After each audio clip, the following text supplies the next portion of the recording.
নমস্কার, আশা করছি সকলেই খুব ভালো আছেন। একটা নতুন ভিডিওতে সবাইকে ভালোবাসা জানিয়ে শুরু করলাম।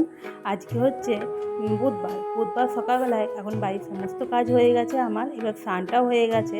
তো স্নান করে আমি একদম রেডি হয়ে নিচ্ছি রান্নাঘরে যাব বলে।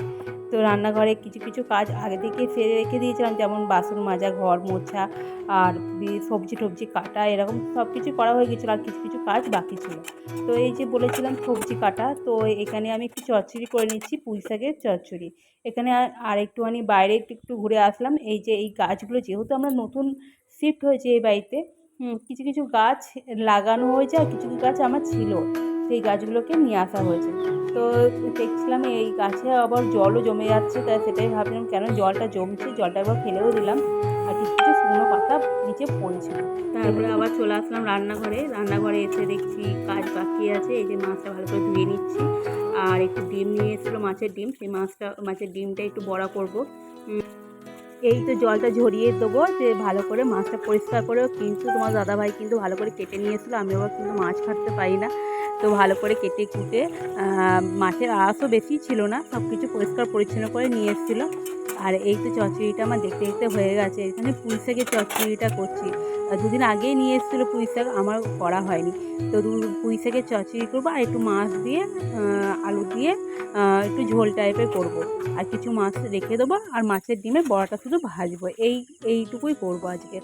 আর এই তো মাছটা একটুখানি জল ঝরিয়ে রেখে দিলাম, নুন হলুদ মাখিয়ে দিলাম, যাতে ভাজতে কোনো অসুবিধা যেন না হয়। আর একটুখানি তেল ঢেলে নিচ্ছি, এই তেলটা দিয়ে এবার রান্নাটা করব। কদিন যায় দেখি, 2 দিন 3 দিন, যতদিন যায় আবার তেল ঢালবো।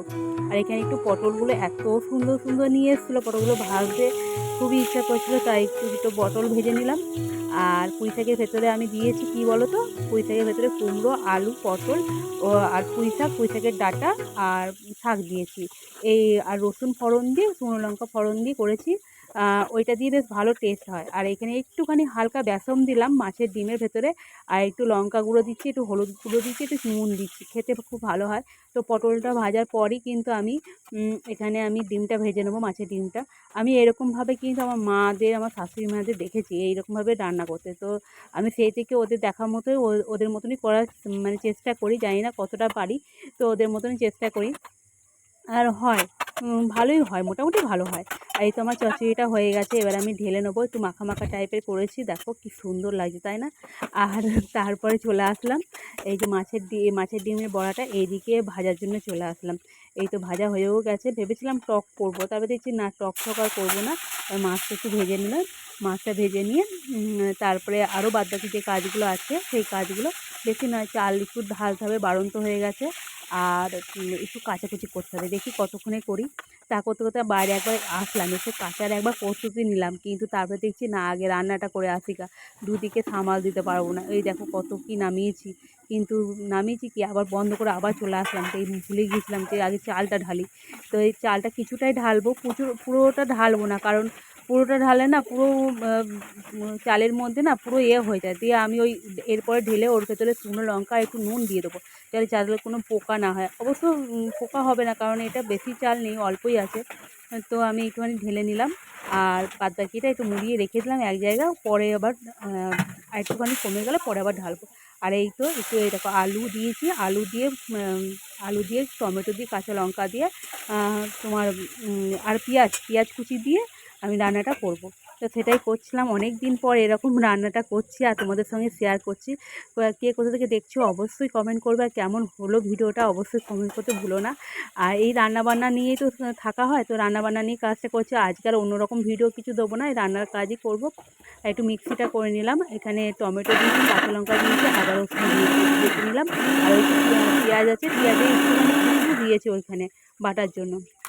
আমার তো বাটাবাটি পুরোপুরি কমপ্লিট। এবার আমি শুধু একটু চিনি দিয়ে দিলাম, যাতে স্বাদটা ভালো হয়। দেখেছি আমার মাকে দেখেছি সবসময় চিনি দিয়ে করতে, জানি না আর কার বাড়িতে করে চিনি দিয়ে, কিন্তু আমাদের চিনি দিয়ে খেতে খুব ভালো লাগে। রান্নাতে একটু চিনি দিলে মনে হয় যেন রান্নাগুলো সব কমপ্লিট হয়ে গেছে। আর এই তো বাইরে চলে আসলাম, একটু আগে বৃষ্টি হয়ে গেছে, আর তোমাদের দাদাভাইও চলে এসছে। তো ও এই তো এলো, আমিও বাইরে এলাম। আর ওই দেখো চাল মেঘ হয়েছে দেখেছো আকাশে, ওই চাল মেঘটা যেখানে দাঁড়াবে সেখানেই কিন্তু বৃষ্টি হবে। এখন তো এরকমই হচ্ছে, আর মেঘটা অসাধারণ লাগছে দেখতে, সব চারিদিকে পরিবেশটা কি সুন্দর লাগছে, তাই না? আর আজকের মতন ভিডিওটা এখানেই শেষ করছি। কে কোথা থেকে দেখছো অবশ্যই কমেন্ট করতে ভুলো না, ভালো লাগলে একটা লাইক করে দিও।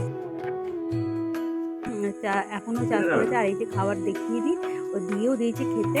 এই যে পুঁই শাকের চচ্চড়িটা আছে, আর ওইখানে আছে তরকারি। এই দেখো তরকারির রঙটা কেমন লাল লাল হয়েছে, কিন্তু বেশি লঙ্কা গুঁড়ো দিইনি। আর এইদিকে ডাল আছে, আর নিচে আছে আলু পটলের তরকারি। এই তো বেশ, কেমন লাগলো ভিডিওটা অবশ্যই কমেন্ট করতে ভুলো না।